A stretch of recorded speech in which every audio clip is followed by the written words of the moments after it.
Hello, everyone. Welcome to the Psychology and Spirituality, a Bridge to a Better Life discussion. I'm your host, Marcia Trajano, and with me today is my very, very good friend and our special guest, Suzana Simões. Suzana is an active worker of the Spiritist movement. Dr. Simões spends her time between her professional work as a doctor of physical therapy, her family, and the work in the dissemination of Spiritism. Suzana has worked as a member of the Spiritist Federation of Florida, the United States Spiritist Federation, and she's one of the founders of the Conscious Living Spiritist group in Miami, where she works primarily overseeing the work done in English. She's an active member and speaker of the Spiritist movement, working ceaselessly in the US and abroad. Suzana, thank you. Thank you so much for joining us. And today's episode is brought to you by our friends at Conscious Living Spiritist Group, which is a nonprofit organization located in Miami, Florida. If you are interested in learning more about this organization, please visit them at CLSG US. The Psychology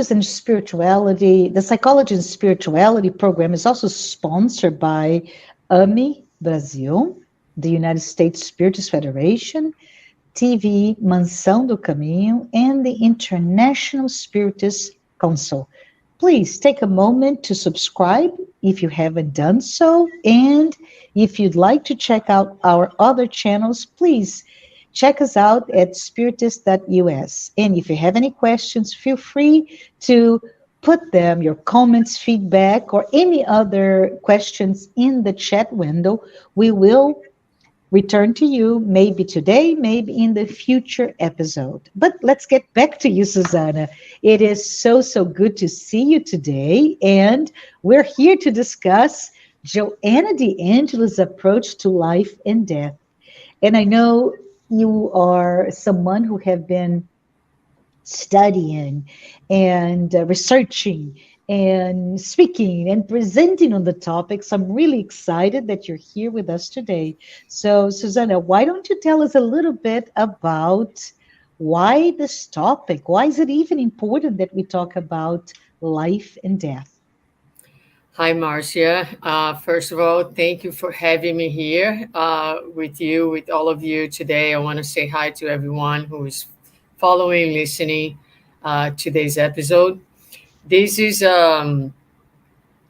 particularly interesting topic for me.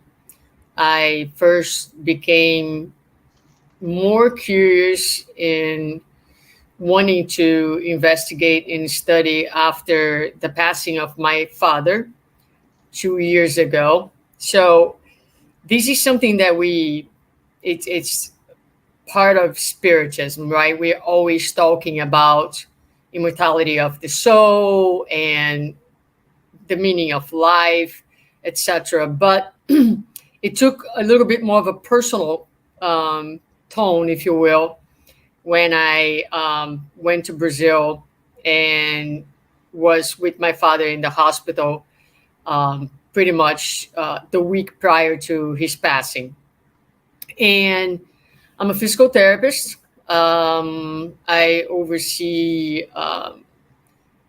a program that is for geriatric patients. Once they enroll in the program with us, their average length of lifetime is 2 years from that point on. I'm a consultant for hospice.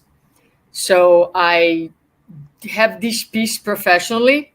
And when my father was passing, then it became a little bit more personal.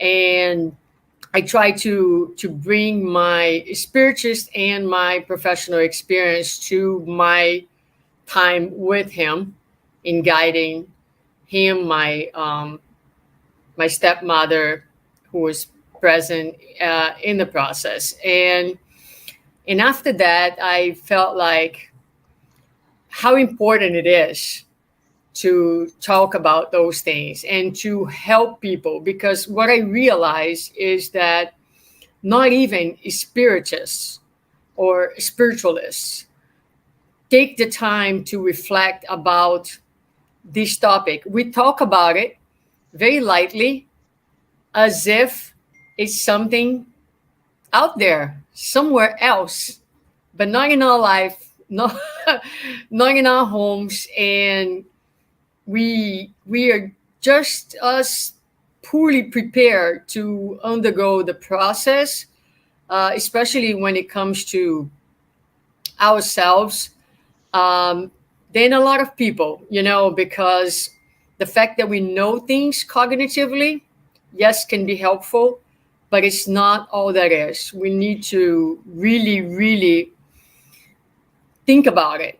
Yes, and I want to say, right, Susanna, just to add to the urgency and the importance of talking to the subject, we are at a juncture where the elderly, and by elderly I include myself because I just turned 60, but the population of 60 and above is predicted to be, in a few more years, in a couple of more decades, to be 30% of the population, and yet we're not equipped to really manage this new group of people that in my youth I would say, oh, my grandmother when she's so old with a cane, and I don't fit that image, right, Susanna? Yeah. I really don't at this point, yet I'm at the same age. So how do we manage the fact that there's so many of us are going to be 30% of the population? I think the estimation is by 2050, so 3 decades, 2.5 decades from now. But also, this period of the pandemic brought this very close to us, right? Yep. So, Yep. so I just thought that how important it is for this conversation.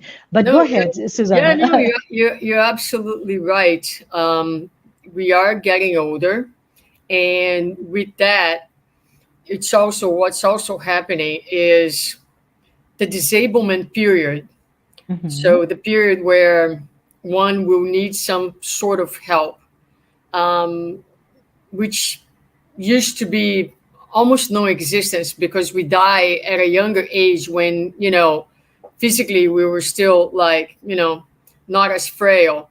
But now that we live until like, 104, 105, 106, I mean, this week we're celebrating one of my patients' 104 birthday. Next week I have one celebrating 106. Wow. So yeah, so as we live longer, we also gonna go through. Right now, it's about predicted about 2 years in the life of any of us. If we live, to the 80s, 90s, where we're gonna be in some sort of physical dependence. So how do we go through these years? How do we go through the dying process? No one wants to talk about it. It's like the big white elephant, and in Joanna, one of the things when I started to research about the topic, and I was curious about Joanna's books, I went through them, and to my surprise, I might have maybe 30 of her books in my house, give or take. I mean, at least 20 of them, and I'm kind of, those are by no means exact numbers. It might be even more, much more. Do have a chapter about dying, about end of life, about immortality, but not only speaking about immortality, but within the context of preparing oneself to die. Mhm. And I was struck by that because the books are very different, and they be talking about very different topics, but somehow she manages to put a chapter in her books about dying. And in many books, you will find, and I think I gave you four names for today. One of them is Plenitude. Um, these are books that are in English translated. So Plenitude, and help me out. What were the other names I gave you? So Um, you gave to me I four have here books. Glorious Days, Glorious Yes, yes. Days, And Times of Health and Consciousness, Life yes, Challenges and Solutions. So those four books, you will yes. find content, and you will find Joanna's invitation. So that's what's really interesting. She will say things like, "We, it's not enough to know that we are going to die. We must talk about it." So, and it's not talk about it in a lecture, in a center. It's talk about it among ourselves. Talk about it with our family members. We must bring it to the table because she will associate the lack of time or opportunities to talk about death with psychological immaturity, with Hmm. our inability to look at death for what it is, a fatality, something that is an inherent part of life and must be addressed. We cannot deny or pretend that it's not coming our way or that it won't happen with us, although we want to believe that. And one of the greatest evidences of that is anytime you try to talk about people, family ones, people look at you and it's like, are you okay? Are you depressed? You know? Um, I brought it up with my parents and they look at me and they're like, are you trying to kill us?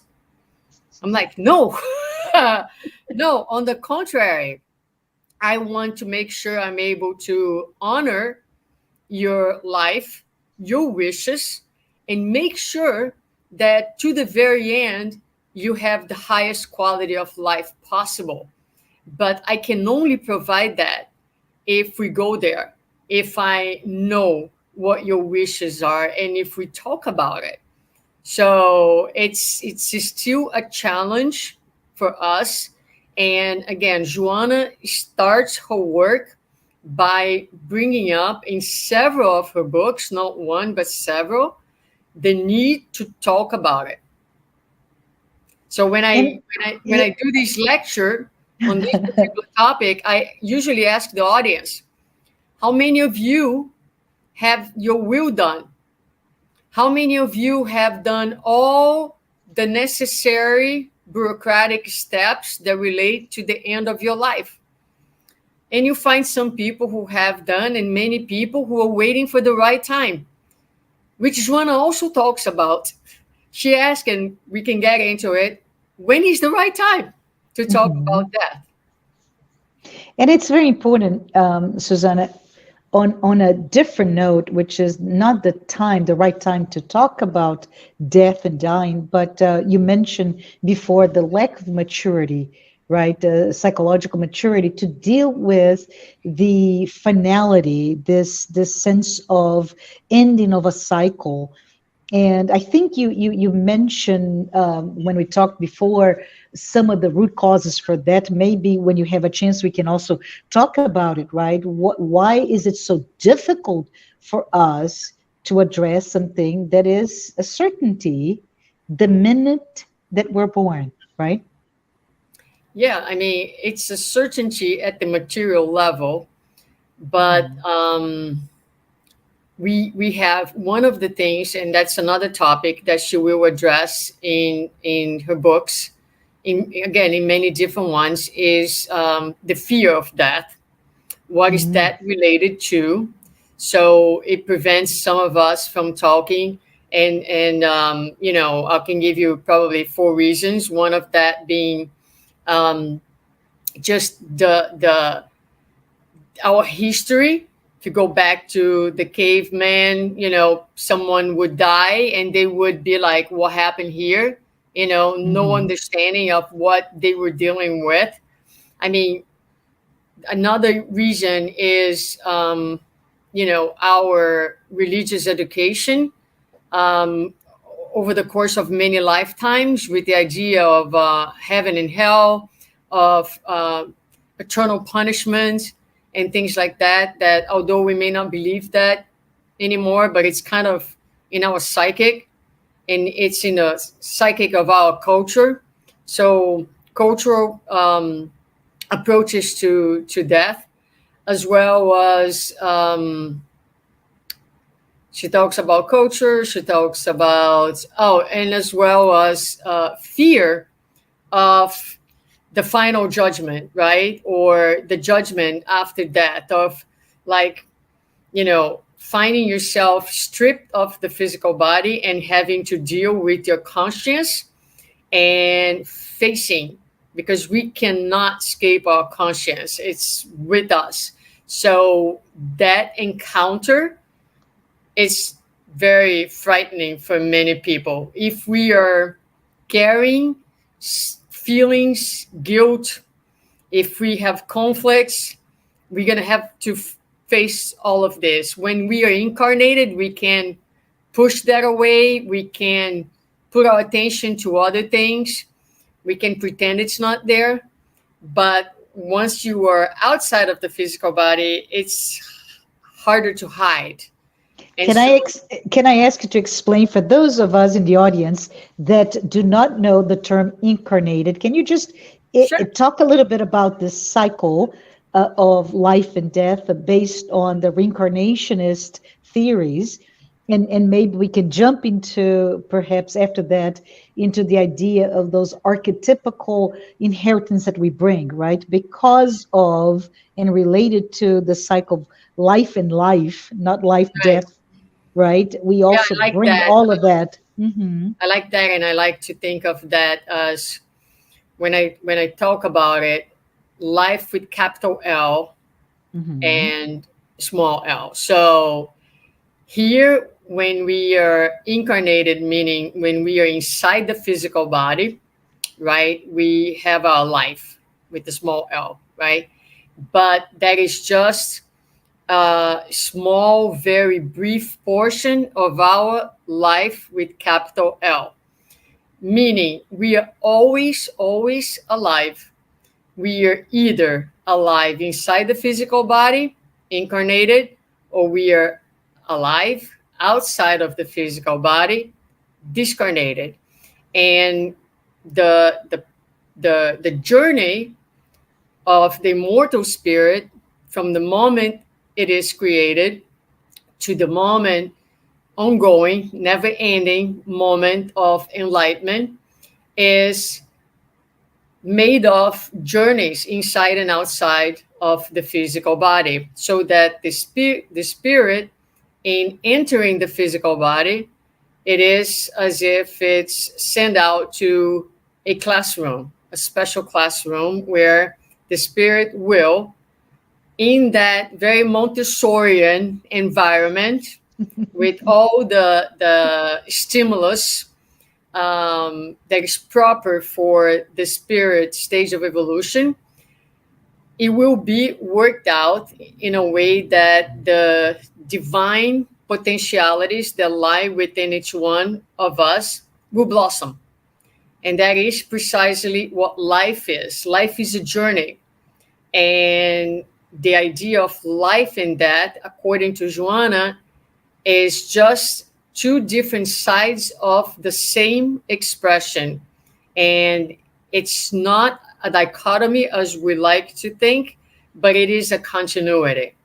So that is how Joanna will present life to us. And that's how we understand incarnation and discarnation. And so we bring in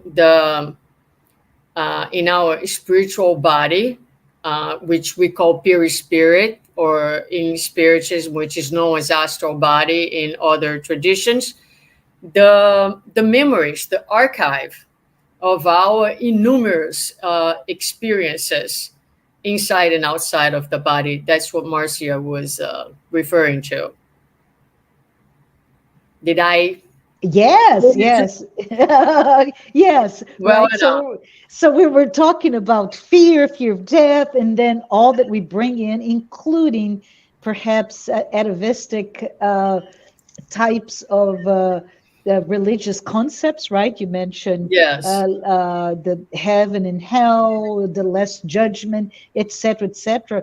And among all those wrinkles, there's also maybe I heard you speak before, Suzana, the whole wrinkle of for us to incarnate, right? So again, the central idea is the immortality of the soul that you Hmm. talked about it, and also the sense of with the immortal soul there is reincarnations, right? You Right. live, you die, you live again. Hmm. And from that perspective, there is a beautiful concept that you brought from the spiritual author Emmanuel on the fact that in order for us to incarnate, you have to become quite attached or projected into the material self, your lowercase l for your life, right? Lowercase, right? Yes. And just getting back to what I was saying, then Mm-hmm. another idea is that once we incarnate, I like to think of it as God anchors us Mm-hmm. in the physical body by providing us with instincts that are necessary to help us in wanting to stay in this physical body. So Right. Joanna also talks about that. She highlights that that is another factor that is behind the fear component. It is that we are divinely grounded in this physical body, and she uses the word we get intoxicated by the physicality and we forget where we came from. So we have a few divine components that anchor us to the physical body, if you will. One of them is the instinct, the other one is the forgetfulness of the past. And because where we are in our stage of evolution, where we come into this body that is very dense and physical, it's the spirit becomes somewhat um, unable or very, very limited in its ability to connect with the extrasensorial Mm-hmm. realm. We Mm-hmm. can through mediumship, but in general, we are extremely limited and confined to this material reality. Therefore, you know, the although we know of the spiritual in cognitive ways, there is a distance. Let's put it this way, and so it makes it harder for us to face it forward. And Uh, and there's another component, right, Susanna? I'm thinking out loud here that in this journey, and we're talking about the journey in this lifetime, which is constricted to the limits of birth and death of the physical body. We do know that roughly the first half of our journey is in adapting to the world in the context that we live in. And we talked. I keep thinking of the ecosystem, right? That's my culture, my parents, my upbringing, all of it that immerses me in that context, in that ecosystem, which may change how I respond to that external requirements of me to be successful, to live and be well. And that goes hand in hand with the generation and construction of your ego. And past that, and when I was young, we would call the midlife crisis, right? Midlife being meaning 35, Susanna, 35 and 40, right? So we'll get to that point, and it's I think a little bit of what we're talking here. I reached my peak, and what do I do now? And in today's society, right, Susanna, it's really we have a lot to do with how productive I am. and perhaps 65 or 67, depending on how you see it, would be that peak of productive years. And after that, as you retire, then you have no meaning. And I think it's very important when you talk about the aging, and you mentioned at least 2 years is predicted that you're going to be completely dependent on an outside Yeah, care, some dependence. right? Hmm. Yeah. But there is also, psychologically speaking, the death of your ego, if you will, because that ego is usually very much reflecting a context, a material context for living. How many hours do we have to talk about this? Oh, we can talk about later. Yes. No, because No, no, you yeah. just you just open I mean, we can. There's so much to say about this. I don't even know where to start. But let's see. Let's try here. Um, yes, we the first phase of our life. It's all about the formation and the strengthening of the ego, because the ego is that psychic stance that will help us to manage life. And the ego works as the mediator, or the doorman in between the spirit, the self, and the world out there. So it's managing, and it's getting us to conquer outwards. So we are going towards conquering the world, defining who we are, growing professionally. Is a lot of outwards investment. It comes to a point where the body starts to become more frail. We are more physically unable. So I consider myself a young 53, but if I climb a tree today, I'll have to call 911 and ask the firefighters to come and get me out of the tree, because I no longer have the flexibility to climb down. I can climb up. I still have strength to climb up, but I can't climb down.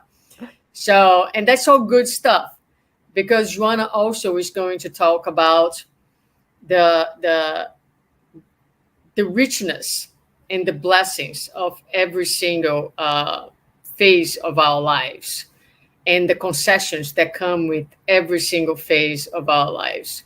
So as the body becomes more frail and we become more or less able to do, then it opens a very significant window for us to be.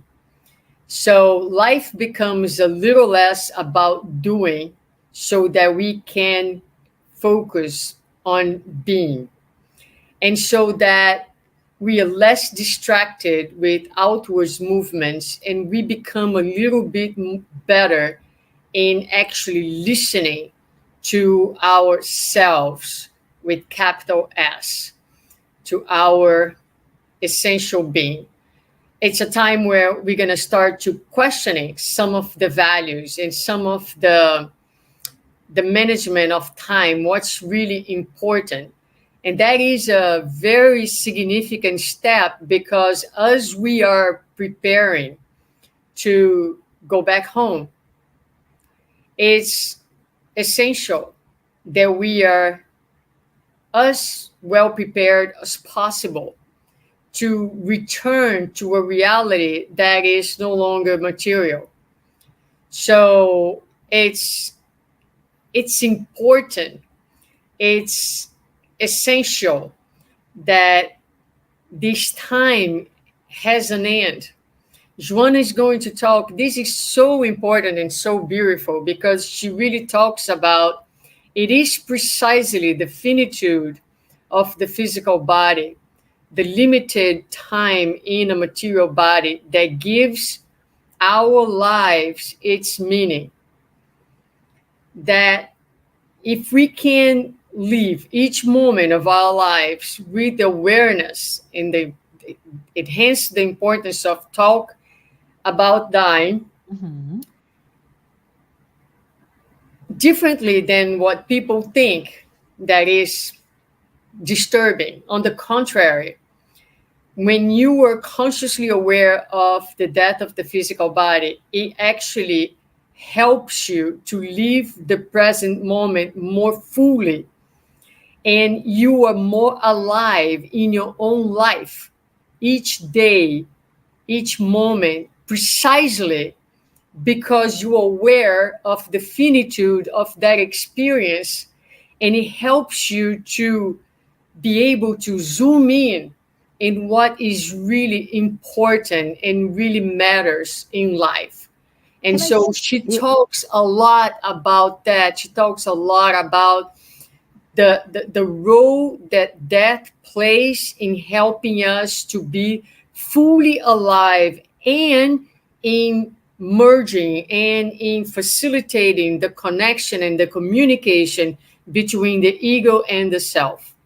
can I say something? And this is crazy, but I'm going to insert my professional life just as a metaphor to what you're saying, Yep. and you tell me if it makes sense, Suzana. And so, anyways, I'm a project manager, Yep. right? So as you're talking about all that cyclical nature of our life and the need to have an end, sparked in my brain the idea that a project, to be able to manage a project, you have to have a goal. There is a Hmm. scope. There's a beginning and an end. No project will stay forever. It has a beginning and an end. And as project managers, you manage the right. You manage. You said Yes. that you're going to have, let's pretend in years, as the project would be our lives, right? Maybe you say 100, 106 of the person that you're going to celebrate the birthday this week, or 104 or 60. Doesn't matter. That is your project life cycle, and you work very, very closely to the execution of what you plan to happen, right? So this Right. is our lives. But what's interesting that you brought forth here, Susanna, was the fact that the project in itself, it doesn't matter. This is what I thought. It does not matter that you're able to execute on your project perfectly. What matters is what happens after the project is done. Meaning, you finish something because you want something else to happen. And that is the adoption of the benefits of that project. It doesn't matter. But for us, what comes to my mind is, why do we even live? Why do we even have to have this physical body?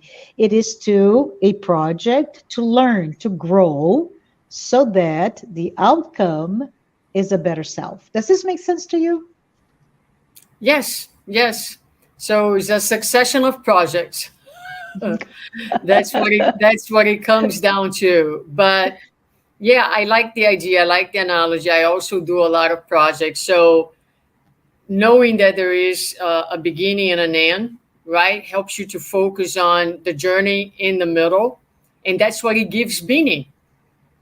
I mean, that's what Joanna really talks about, is that without this beginning and end, it would be, the time in between would be devoid of meaning. And so it gives us the meaning. And and and that's important because a lot of people live their lives without ever realizing what is the meaning of life. Right. Yeah. Yeah. Right. So and that creates the basis for a number of illnesses that we see in our society today, including depression, anxiety. And you were mentioning earlier about, the aging of society, and one of the most missed forms of depression is depression amongst geriatric population, which is very high, but often missed because we have associations with aging that the elderly is sad, is bitter, whatever that might be. And but a lot of times what there is underlying um, depression that actually starts and is very closely associated with the retirement age, because it's when people are stripped from their ability to work, so to speak. And many of us, especially in our society here in the United States, have our values as human beings very, very attached to our ability to produce, to productivity, as Mm-hmm. opposed to you are a divine creature, whether you're doing something or not, you just are. Because once God created you, that's it. You are divine, whether you like it or not. But so yeah, so she does also talk a lot about aging, and because it is a challenging associated with death. She does talk a lot about illnesses and how to cope with them.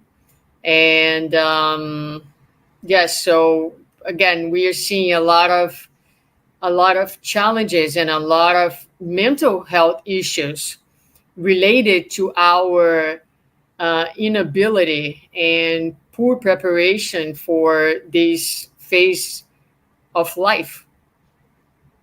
How do you see in your perhaps your professional role dealing with those patients that are in the geriatric patients that are so much older out there, but also if you see these types of depression, what can you tell, for example, if it was me, Suzana, who was the family member of those patients, what would you tell them as the best way to help this process? Because it's a process, right?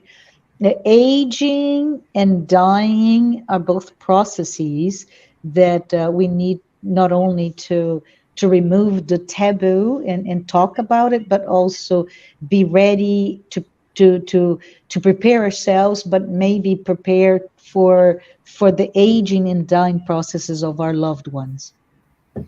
Yes, we're.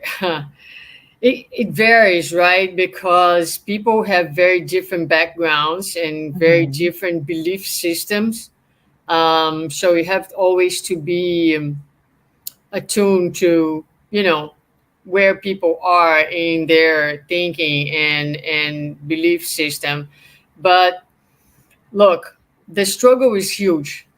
Our identification with our physical body, the same way that we identify very much with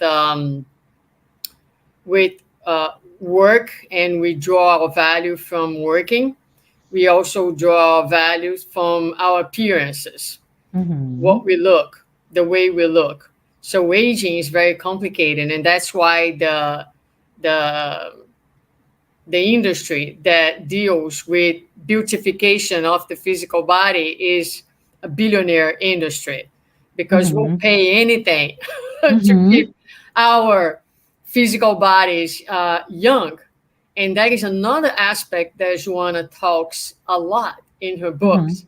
She talks about the fact that we want to be immortal in the physical body. We want the immortality of the physical body. And so the industry taps into that, and that's it. The research shows that during the pandemic years, for example, Mhm. we spent a lot more money with surgeries that alter the physical body, whether it's facelifts, breasts, buttocks, you name it. Mhm. Um, Billions of dollars go into this industry to address an issue that is an issue for all of us. To some of us more, to some of us less. So, you may say, well, I did not alter my body with Botox or surgery, but yes, we dye our hairs. And it's at the very end of the day, it's all the same.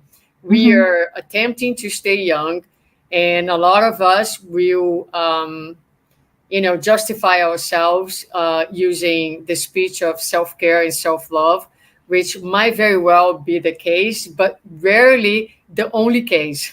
Mhm. It is a mixture of reasons, Yeah. spiritual and emotional, but the point being is that the identification with the physical body is very strong. Again, we draw our our value and our worth from our looks. And so here we are talking about aging, and what she has to offer that I find the most beautiful is really to learn that there is beauty in each Mm-hmm. phases of our lives, you know, and the more that we not only understand, but that we feel that we are truly spirits, because it's not a cognitive understanding. We need to be talking about those things, reading, reflecting, exchanging ideas Right. every day a lot, so that this can no longer be just a theory, but become who we are, so that we can truly navigate through each phase, whether we are 20, 30, 40, 50, whatever, 90, about to die, understanding that each phase has its beauty, each phase has its gifts and blessings. And if we are fully connected to our immortality, we'll be able to be fully present and take advantage of all the concessions, that's the word that she uses, and all the blessings that each phase of our lives give us. And leave each phase, even if we are dealing with limitations, with joy, with gratitude, with appreciation, and with the Mm-hmm. ability to draw from each moment the special learnings and teachings that come with each time, So that's it. I think that, I'm very excited about this. I have done a lot of reading, and it's just like extremely inspiring to go to her pages, and because it really helps us to connect with the essential, and to me got me to a point where, although as I read and I reflect about it from time to time, you do feel a little anxious. Don't get me wrong. This is not, I'm not trying to simplify or say that this is easy. No, it's not. But I do believe, and I have tried to imagine myself in my most frail years of life with a deep sense of peace within. And I think that's where she tries to take us, and which is possible with peace and with gratitude, and she says more, which seems crazy but possible. She says that we can get to this place, we can get to the dying process, carry within ourselves also a deep sense of hope for what is to come. Absolutely. I love two things as we're coming to a close, Suzana. Two things that you said here, of course, reflecting the thoughts and ideas of Joanna de Angelis, is love it, is the almost play it with words, where we in our society are pushing and spending a lot of energy, effort, money into creating, and that goes into cosmetic or healthcare procedure to make the body that is in essence mortal into immortal, whereas we forget the immortality of what is given to us, our spirit, because we focus on the material component of our life and not our spiritual life. So it's a very cool Yeah. yin and yang, right? It's the Mhm. two sides of the same coin. And the other part that you mentioned, which is buying into this experience of the material existence.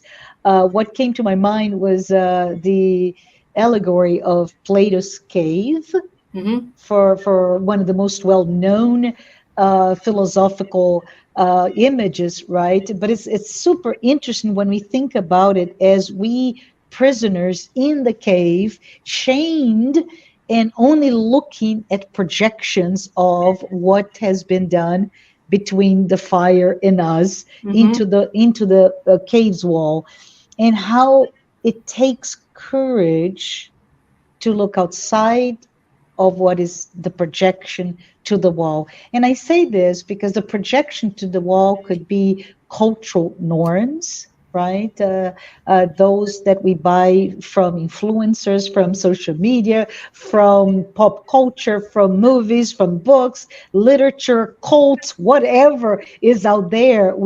If we buy into that, but we don't dive deeply into what is that and what is the meaning to my immortal soul's growth, it is just an illusion.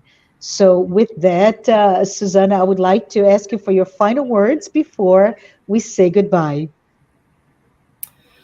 Well, I would invite the audience to talk about it.